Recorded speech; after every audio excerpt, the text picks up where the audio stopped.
à l'Assemblée nationale, le député UNC Baudouin Mayo tient encore à l'interpellation du Premier ministre Matata Ponyo. Après avoir réuni le nombre requis de signatures de ses collègues, il a déposé ce jeudi au bureau de la Chambre basse du Parlement sa motion de défiance contre le chef du gouvernement. La presse qui suit le débat, engagé dans le cadre de 2 questions orales adressées aux 2 membres du gouvernement, s'est aussi intéressée aux raisons de la démarche de l'auteur de cette motion ainsi que celle de ses co-signataires. Matata Ponyo est-il sur un fauteuil éjectable? En tout cas, la question mérite d'être posée à la lumière de l'évolution dans la démarche du député Mayo.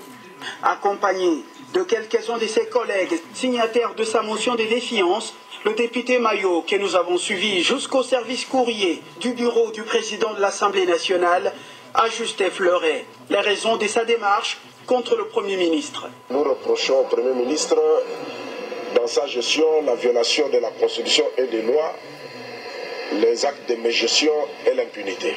Plus de 125 signatures récoltées, le député UNC ne croit pas que sa motion est alimentaire, selon l'expression empruntée de quelques-uns de ses collègues signataires qui s'étaient retractés. La motion est déposée. Elle est déposée. Si elle était alimentaire, on n'aurait pas recueilli autant de signatures. Quelles sont les chances d'aboutissement de cette motion de défiance?